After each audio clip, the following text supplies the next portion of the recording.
Olá, pessoal. Então, finalizando mais uma etapa do vídeo, né, o vídeo 3, eu vou estar falando sobre o pós-operatório imediato, pós-operatório imediato, mediato e tardio, certo? Então, o pós-operatório, só para a gente compreender um pouquinho essa etapa, esse é um paciente que ele sai do centro cirúrgico e ele vai direto para a unidade de terapia intensiva, né?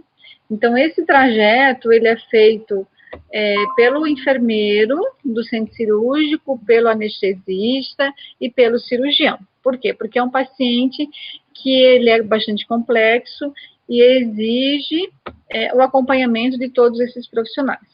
A chegada desse paciente na unidade de terapia intensiva tem que ser muito bem planejada pelo enfermeiro que atua, então, nessa unidade, na unidade de terapia intensiva. Ele tem que deixar todo o box preparado. Então, como vocês estão vendo aí nessa foto, é um paciente que ele muito complexo, que ele vem com vários acessos, tanto acesso central como acesso periférico, sonda vesical, dreno de Portovac, enfim. Então, assim, é um paciente que necessita de todo um aparato, de uma organização do enfermeiro, de um planejamento. No momento que ele está chegando, vindo do centro cirúrgico, chegando na UTI, não há tempo de ficar correndo buscar uma bomba de infusão, não há tempo de ficar correndo buscar um monitor, não. Ele tem que ser tudo planejado, tem que ser tudo organizado, certo? Importante, então, que o enfermeiro pense na monitorização, na questão da quantidade de bomba de infusão, na identificação e organização desse ambiente, como que vai ser identificada essas vias, certo?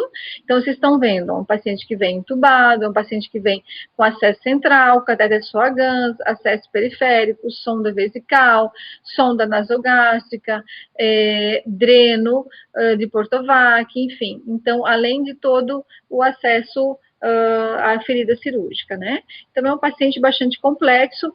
As primeiras 6 horas na UTI, todo o balanço hídrico é feito a cada 30 minutos, os sinais vitais verificados a cada 15 minutos, certo? E após 6 horas, o balanço hídrico é a cada 1 hora, os sinais vitais a cada 30 minutos, e passado, então, 12 horas que o paciente está na UTI, ele entra na rotina de verificação dos sinais vitais e balanço hídrico, conforme da rotina da unidade de terapia intensiva. Então, é um paciente bastante complexo que exige bastante do enfermeiro. Bom, e o que faz todas essas alterações hemodinâmicas acontecer no paciente, né? Além de tudo que vocês já viram com a professora Juliana, dessa resposta orgânica humoral, esse paciente tem imunossupressão, ele está imunodeprimido, ou seja, ele tem uma imunidade baixa. Então, a gente tem o quê? No primeiro momento, a gente tem um efeito imediato, que é lesões teciduais e órgãos, conforme já foi mencionado lá na aula da professora Juliana. Como efeito tardio, a gente tem alterações circulatórias e metabólicas, e aqui a gente ainda tem o efeito das altas doses de medicação dos imunossupressores para evitar a rejeição, né? Então, é um paciente que, além de toda a resposta orgânica humoral que tem num pós-operatório, ele tem a questão da imunossupressão. E lembrando, sempre é importante a gente fazer o raciocínio clínico e considerar o papel do fígado no nosso organismo, né? Então, qual é o papel do fígado no nosso organismo? Uma vez que esse órgão foi retirado um órgão doente, foi implantado um órgão saudável, mas tem toda uma recuperação, né? Se a gente pensar quando a gente corta um dedo, o nosso dedo já fica assim inflamado. Imagina um fígado sendo retirado do doador, né? Passando por um tempo de isquemia e sendo implantado novamente num receptor. Então, imagina toda a resposta orgânica e humoral que tem nesse procedimento cirúrgico, além da questão da imunossupressão, que baixa nos primeiros dias. As doses da imunossupressão são muito altas para baixar completamente a imunidade do paciente para que não haja rejeição. Então, o enfermeiro da unidade de terapia intensiva, ele precisa ter conhecimento de tudo o que aconteceu com o paciente no pré-operatório, né? Como é que foi esse pré-operatório? Como é que foi esse preparo, se o paciente estava muito ansioso, né? Se todos os exames foram realizados, se esses exames já estavam alterados no pré-operatório. Ele precisa saber sobre anestesia, o tempo de anestesia, se teve alguma intercorrência nessa anestesia. qual foram as medicações que foram utilizadas, quais foram as doses da imunossupressão. No ato cirúrgico, precisa saber a perda de volume, se teve algum sangramento intenso, se teve alguma intercorrência, né? E aí, para que ele possa, então, desenvolver esses cuidados no pós-operatório, fazendo uma adequada prescrição de enfermagem. Quais são as complicações mais comuns que nós temos aqui no pós-operatório? Eu lembro, estou focando para vocês o transplante hepático, como eu falei para vocês anteriormente nos 2 vídeos, que é provavelmente o que vocês vão estar acompanhando em algum momento na prática de vocês, na atividade prática, né? Então, a gente tem uma das complicações que pode ocorrer no primeiro momento, né? São as realidades relacionadas com a ferida cirúrgica. E aí a gente tem a questão do sangramento, né, que pode ocorrer. Outra complicação é a presença de infecção. É importante, então, nessa ferida operatória, a gente ter muito cuidado ao avaliar essa ferida quando a gente está desenvolvendo os cuidados. A gente vê que é um procedimento bastante complexo, bastante grande. Hoje, dentro da questão da área da procedimento cirúrgico, eu diria que é um dos mais complexos, né, pelo tempo cirúrgico e pelas funções do fígado também. Então, é importante, quando a gente vai avaliar essa ferida, avaliar a presença de infecção, né, odor, hiperemia, né? Além disso, é importante a gente avaliar as características da lesão, como que está essa lesão, né? Se tem presença de exudato, se tem presença, quantidade, a característica, presença de dor no local, enfim. Então, a gente vai avaliar essa lesão como um todo, porque uma das complicações que pode ocorrer são as fístulas, né, a gente vai identificar avaliando essa ferida, as infecções, os sangramentos, as deiscências, né, então por isso que é importante a gente avaliar com muito cuidado. Uma outra complicação que pode acontecer são as estenoses ou obstrução das vias biliares, é muito comum, né, em especial, às vezes, em paciente jovem, que a cicatriza muito rápido e pode acontecer uma estenose de vias biliares. Então, a gente está vendo aqui uma estenose, né, um fechamento dessas vias biliares.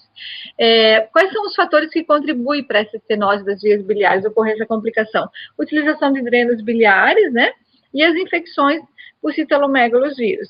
Os sinais e sintomas, então, que a gente tem que ficar atento, aquele paciente que tem, hoje está bem, está tudo certo, amanhã ele começa a referir dificuldade na digestão, náuseas e vômitos, exames de marcadores da função hepática, TJ, TGP, bilirrubina, fosfatase alcalina, eles começam a aumentar, né? Então, a gente tem que ficar atento a isso. A tendência é que o paciente vá melhorando, os exames vão melhorando gradativamente. Se os exames vão melhorando gradativamente e no outro dia, o paciente começa com náusea, vômito, a gente olha os exames começam a piorar, tem algo errado, tá? Esse paciente está fazendo alguma complicação e tem que ser investigado imediatamente. Uma outra complicação bastante comum é a rejeição, né? Então, a rejeição, ela pode acontecer até em 80% dos transplantes, é muito comum. Por isso que a gente fala para o paciente lá no pré-operatório, preparando ele para na consulta de enfermagem. Pode acontecer rejeição em 80% dos casos. Vai perder o órgão? Não. Vai aumentar a dose de imunossupressão, certo? Vai diminuir a produção de linfócitos e essa rejeição tende a ser resolvida, certo? Então, o que é importante? A gente identificar bem os sinais clínicos dessa rejeição, né? Então, os sinais mais comuns é febre, dor abdominal, ou seja, aqui é porque é o fígado, dor abdominal, né? Mas, por exemplo, que fosse o rim, que é implantado na fossa ilíaca, então pode ser uma dor na região da fossa ilíaca, ou seja, febre, sensibilidade onde foi implantado o órgão, irritabilidade e aumento dos exames que medem esse órgão, que mede a função desse órgão que foi implantado. Aqui no caso, no fígado, então, a TGO, TGP, bilirrubina, fosfatase alcalina e gama-GT. Já no rim, por exemplo, é a ureia e creatinina, né? Então, cada órgão tem exames específicos para avaliar que pode estar ocorrendo uma rejeição. Então, tipicamente, é importante que vocês saibam definir bem os sinais de rejeição, porque vocês podem encontrar um paciente desse lá no Unidade Básica de Saúde. Ele está em casa, chega para vocês, eu estou com febre, né, dor, calafrio. Então, assim, esses são os sintomas, né, febre, dor, sensibilidade no local onde foi implantado o órgão, calafrios, enfim. Digo que é aquele sinal daquele gripão, que dói da ponta do dedo até o fio do cabelo. Esses são os principais sintomas de rejeição. Então, é uma complicação comum que pode surgir. Outra complicação que pode surgir também, que é uma das complicações, né, clínica, são as complicações por infecção. É muito comum as infecções também no pós-operatório de transplante, principalmente pelos catéteres, né, então a gente está vendo que 30% é pelos catéteres, 25% pneumonia, infecção biliar e 10% ferida cirúrgica. Então, quanto mais rápido a gente tirar os catéteres, melhor. Vamos tirar o acesso central assim que possível, o paciente está estabilizado hemodinamicamente, vamos tirar. Por quê? Porque é um processo invasivo e o paciente é imunodeprimido. Vocês podem dizer assim, professora, mas o pessoal, o meu profissional, meu técnico está alegando que tem acesso periférico ruim. Não importa, gente. A gente prefere funcionar esse paciente várias vezes do que esse paciente ficar com acesso central, porque ele é uma porta de entrada, né? E aí, por isso, para a gente prevenir todas essas complicações, né, é importante nós, da enfermagem, agirmos o mais breve possível, o mais rápido possível, junto com a equipe multiprofissional. E como que a gente pode estar agindo, como que a gente pode estar trabalhando, né? Então, a primeira coisa, pensando quando esse paciente está chegando na UTI, é essa avaliação geral, ela é fundamental, como eu já falei para vocês, né? Esses controles são fundamentais, o balanço hídrico nas primeiras 6 horas a cada 30 minutos, os sinais vitais a cada 15 minutos, certo? Repor volume conforme a necessidade, a prescrição médica, e depois, na sequência, a questão do conforto do paciente, porque é um paciente que vai ser logo extubado, é claro que ele vai ter uma dor significativa, uma dor importante, porque é um procedimento grande, é um procedimento complexo, né? E a nossa assistência de enfermagem, ela tem que ser sempre, sempre, sempre focada na prevenção da infecção, tá? A gente já está o tempo inteiro pensando, né? E cuidando ao máximo dos pacientes que estão na unidade de terapia intensiva, na unidade de internação, prevenindo a infecção. Esse tem que ser o triplo cuidado. Por quê? Porque ele não tem esse escudo de defesa, ele está com a imunidade baixa, ele está tomando imunossupressor, eu digo para eles, né, para os pacientes. O imunossupressor coloca os soldados de defesa de vocês a dormir. Consequentemente, vocês têm o risco de infecções causadas por fungos, bactérias, né? E agora a gente tem a questão da Covid aí que a gente está vivenciando também.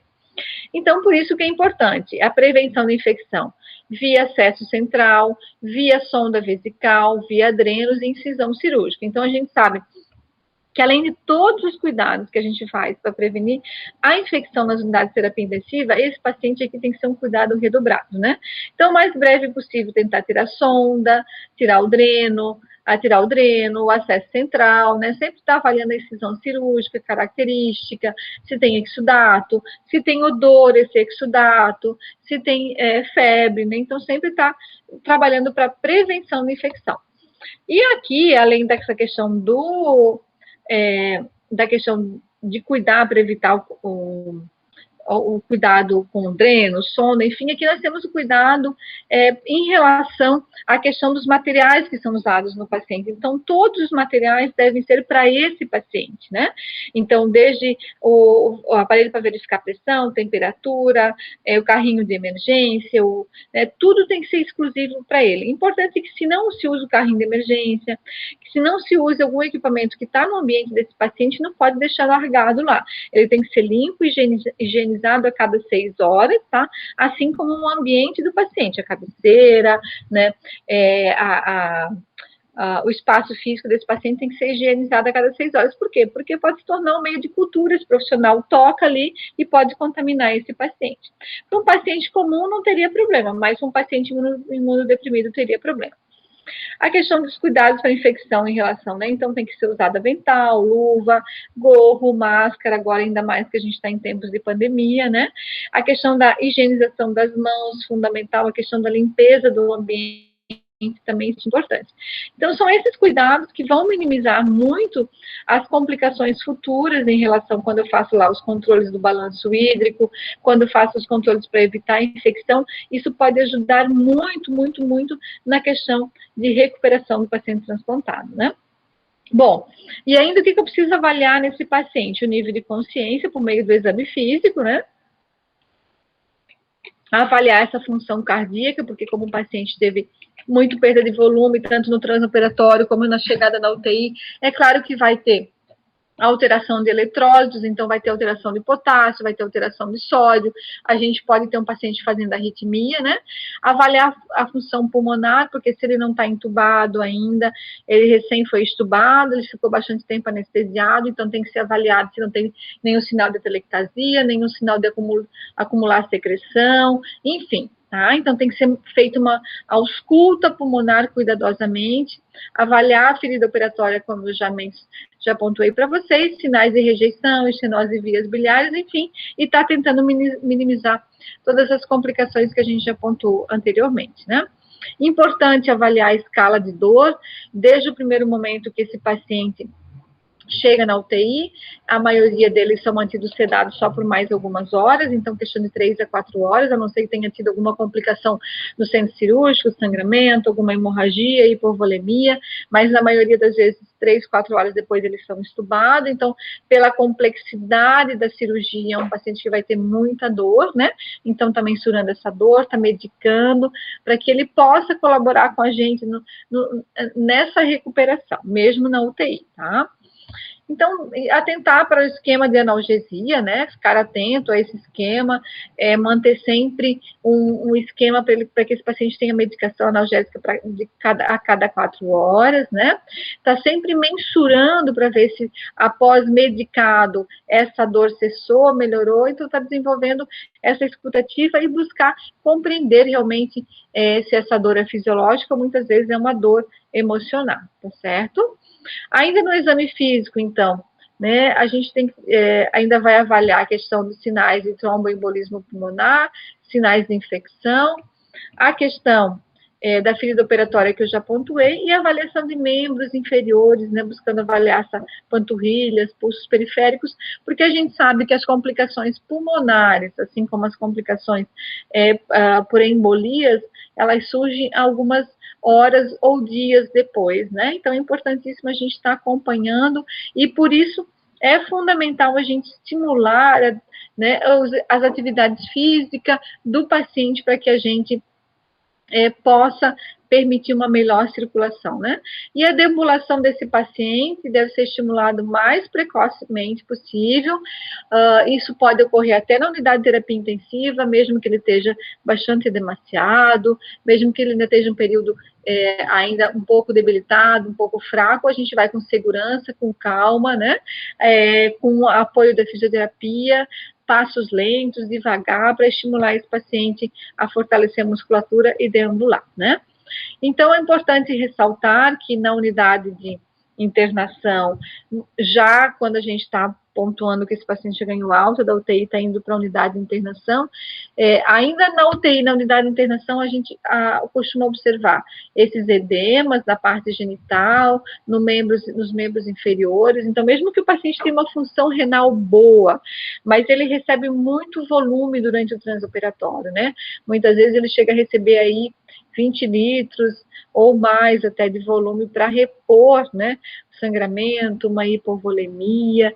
Então, é claro que esse paciente não consegue eliminar todo esse volume nas primeiras horas. Então, ele pode ter esse edema significativo ainda na unidade de internação, né?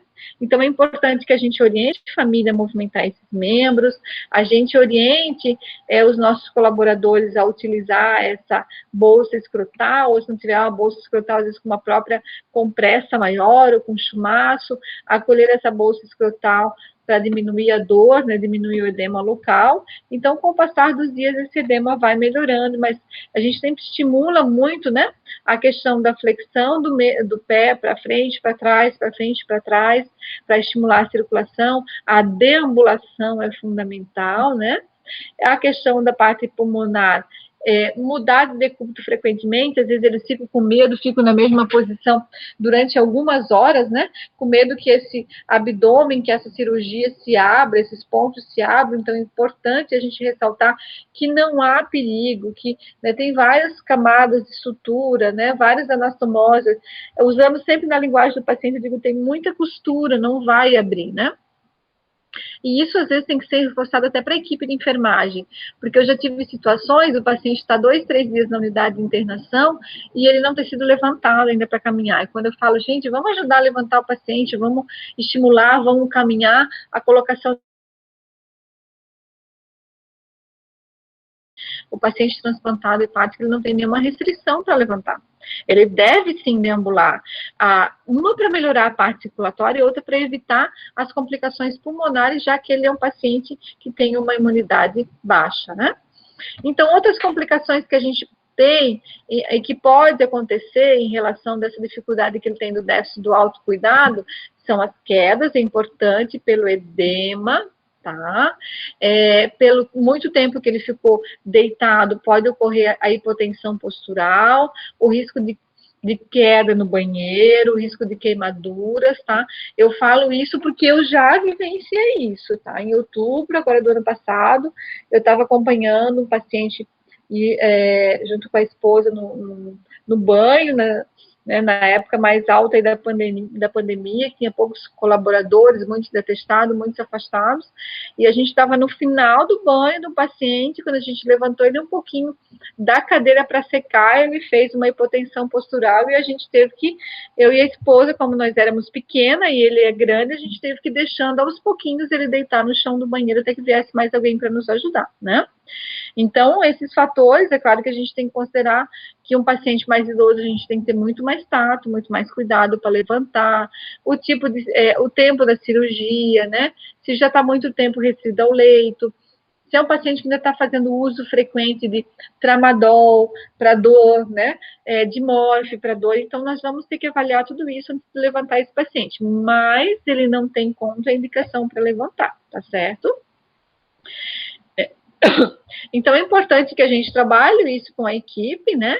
Estimule essa equipe na questão dessa deambulação. E outra coisa que é bem importante no pós-operatório do transplantado é a questão da alimentação. Então, pela complexidade da cirurgia, é necessário, é fundamental que esse paciente tenha uma boa alimentação, que ele consiga fazer uma ingesta alimentar adequada, né? Que ele coma de 3 em 3 horas, em pouca quantidade, mas que a gente avalie a quantidade que ele está ingerindo, né? É importante que a gente gerencie, enquanto enfermeiro, que esse paciente só está comendo comidas cozidas e não, em momento algum, está ingerindo comida crua, né? Então, isso é muito importante para que a gente tenha essa segurança, tá certo?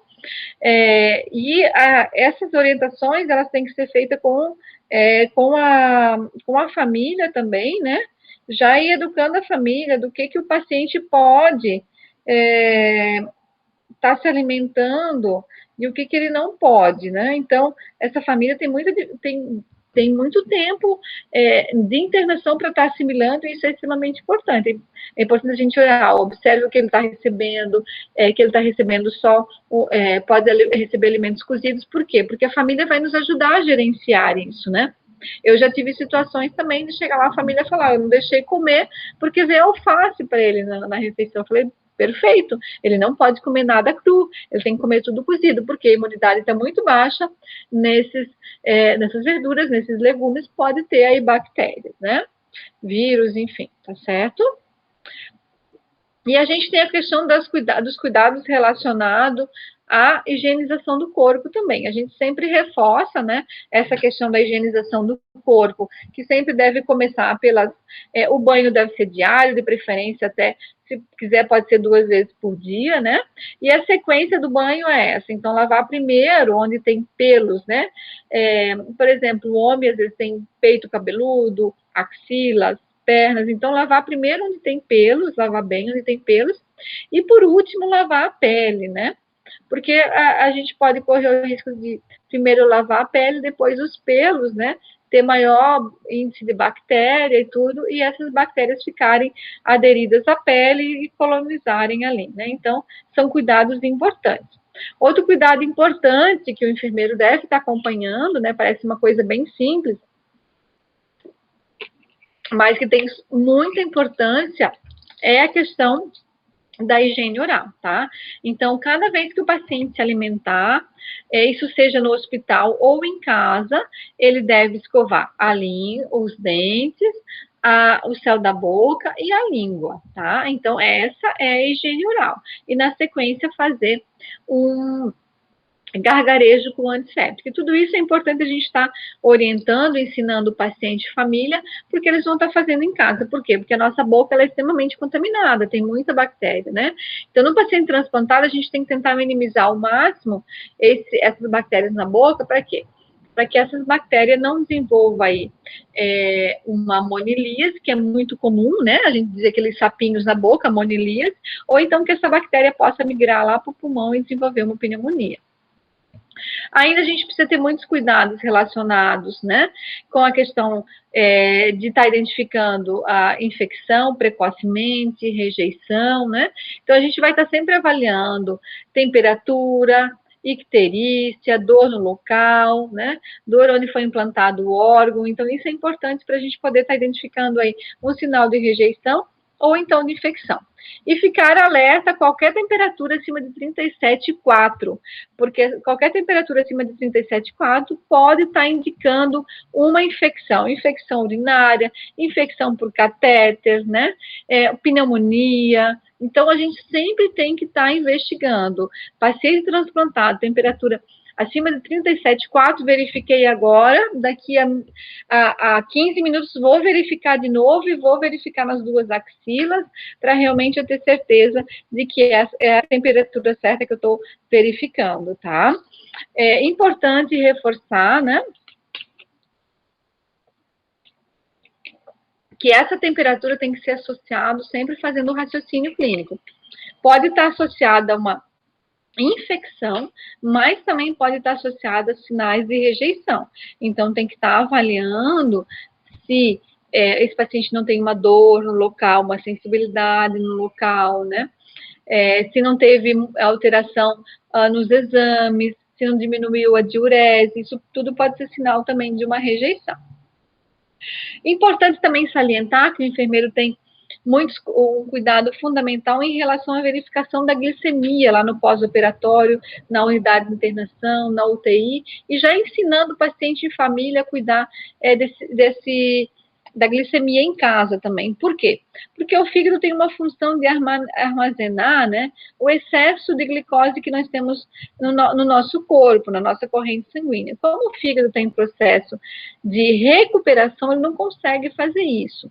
Além disso, nós temos os imunossupressores, né, e a prednisolona, que é um corticoide, que eles diminuem a produção de insulina. Então, nós temos aí um paciente que vai ter nos primeiros 6 meses, até que o fígado está recuperado, até que diminui a dose da imunossupressão e do corticoide, um paciente desenvolvendo alterações da glicemia e tendo a necessidade de fazer insulina, muitas vezes só a regular e outras vezes a regular e a NPH. E ele vai para casa fazendo isso. Então, é importante a gente estar orientando, né? Aqui, só lembrar dos rodízios, né?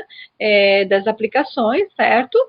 E esses cuidados, então, que nós precisamos ter com o paciente, seja na unidade de UTI, na unidade de internação, quando ele for embora, orientar ele, né? A verificação dos sinais vitais, o controle importantíssimo da temperatura.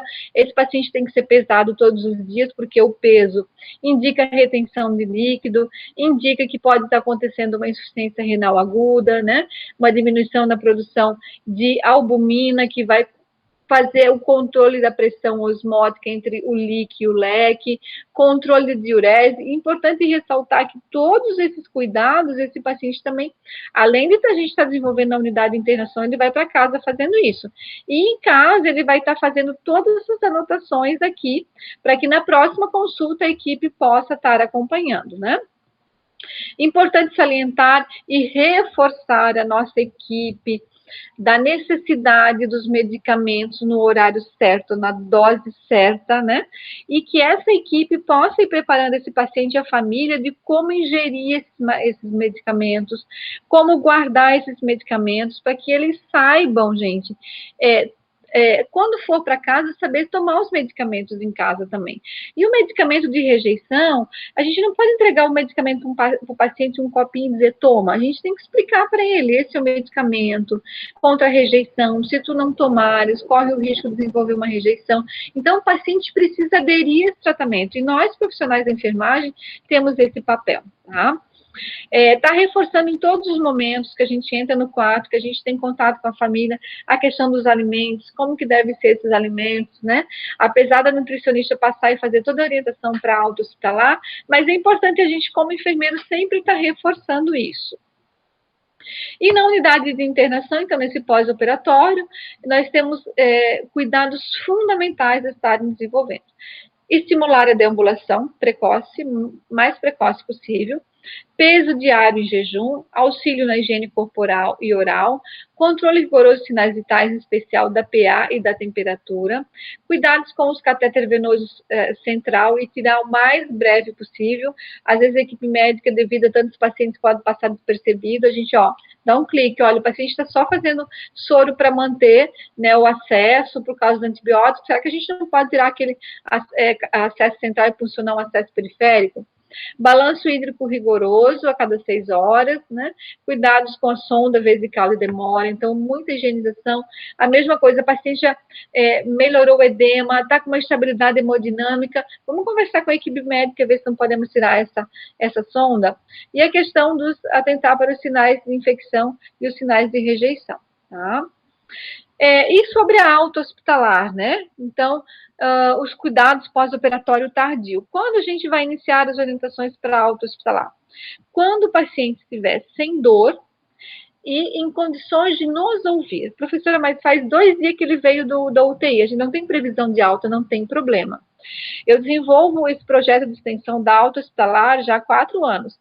E assim que o paciente está na unidade de internação, não está com dor, está lúcido, orientado, consegue nos escutar, a gente já começa as orientações para alta, porque é muita coisa. A vida do paciente muda muito. A gente já começa a fazer a contra-referência com a unidade básica de saúde, o que é fundamental, para ver se tem os medicamentos, ver se tem todos os materiais que eles precisam, já encaminha para eles ir organizando esses materiais, esses medicamentos, né? A gente faz então, a organização dessa rede de apoio. É importante que tenha essa rede de apoio do serviço de saúde, dos filhos, né, dos acompanhantes, dos vizinhos, enfim. Em especial agora nesse tempo de pandemia que a gente está vivenciando, né? Então, às vezes tem só um acompanhante. Não é o ideal que o acompanhante saia de casa para ir no mercado, para ir na unidade básica de saúde pegar os medicamentos. Então, por que um vizinho não pode fazer isso? Porque cada vez que o acompanhante sai, ele corre o risco, né, de estar contraindo o vírus e poder transmitir esse vírus para o paciente. Então, agora, em tempos de pandemia, a gente tem que pensar muito mais nisso. Por exemplo, o acompanhante nem deve ir na unidade básica de saúde, ou pegar os medicamentos. Ou se ele vai na unidade básica de saúde, o que acontece? Esse nosso contato anteriormente, já espera-se que a unidade básica de saúde já deixa tudo pronto numa sacola para quando a familiar chegar lá o mais breve possível conseguir pegar esses materiais, esses medicamentos. Então, a gente já cria toda essa rede de apoio para que o paciente possa ir embora com segurança e possa ter intercalar aí os cuidadores, o apoio, né? E já finalizando, então, no momento da alta, a gente confere que todas essas orientações foram passadas, que o médico clínico fez as orientações, o cirurgião, o psicólogo, o farmacêutico, o fisioterapeuta, assistente social, o enfermeiro, o nutricionista. Então, a gente confere, tem um checklist, a gente checa, certificando que todos os cuidados, as orientações foram tidos para que esse paciente vá embora com o máximo de segurança, certo? E a gente sempre desenvolve esse trabalho, apesar de ser um trabalho bastante árduo, bastante cansativo, né, que exige muito da equipe, mas sempre pensando na qualidade de vida desses pacientes, né? Então, essa aqui é uma foto de uma paciente que estava na lista aguardando um transplante, a gente vai olha para ela, a gente percebe, né, um olhar de tristeza, uma cite enorme, que uma hérnia umbilical, e essa aqui, ela 6 meses depois do transplante, já em casa, numa situação de vida, numa qualidade de vida muito melhor, com um sorriso, né, com um olhar diferente hoje, né. Essa aqui é uma paciente transplantada, que eu tive a oportunidade de conhecer em 2019, num transplante, num congresso de transplante. Ela é transplantada de coração, e ela faz um relato maravilhoso da vida dela, como foi vivenciar esse processo, né? Hoje ela corre, ela é uma atleta, então é um depoimento muito interessante que vale a pena você estar ouvindo, tá? Essa aqui é uma outra situação que eu tive a oportunidade de acompanhar, uma família, né? Essa aqui é a família que estava em Brasília recebendo uma homenagem, uma família doadora, né? E eu sempre soube que o transplante ele ajudava muito as famílias de doadoras, mas eu sempre tive dúvida de quem recebia o transplante, se realmente era bom, porque muitas vezes a gente tinha muitos pacientes que tinham complicações, outros acabavam internando frequentemente, outros acabavam evoluindo para a morte. E aí eu conheci, em 2017, esse moço, né, que é transplantado de rim e pâncreas, e ele conta nesse livro os dois lados da moeda, toda a história dele, né? Ele era um paciente que transplantou e agora ele é técnico de enfermagem, por isso os dois lados da moeda. E no final do filme, do livro, ele coloca, né, que se 1000 transplantes eu tivesse que fazer para sair de uma máquina de hemodiálise e deixar de ser um insulino dependente, 1000 transplantes eu faria. Então, isso mostra para a gente que realmente o transplante, na maioria das vezes, traz uma qualidade de vida. É claro que a gente tem situações que traz complicação também, tá certo? Então, muito obrigada. Eu espero que essa explanação ajude vocês, né, a poder estar olhando o caso clínico agora com muito cuidado, fazendo o raciocínio clínico, utilizando aqueles artigos que eu disponibilizei para vocês, utilizando esses 3 vídeos, e que vocês respondam as perguntas do caso clínico, mas olhem para cada situação que está apresentada no caso clínico. Olhe as particularidades do caso clínico, façam um raciocínio clínico e tentem responder às questões, gente. Vocês vão me entregar essas questões no dia da nossa aula, e também no dia da nossa aula eu vou chamar de maneira aleatória alguns alunos para poder estar respondendo algumas questões. Então, no dia da nossa aula, a gente vai estar discutindo sobre o caso clínico e outras questões a mais que eu vou complementar. Tá? Eu espero ter contribuído para vocês, eu estou à disposição para qualquer questionamento que depois vocês queiram fazer na aula, tá certo? Um beijo para vocês.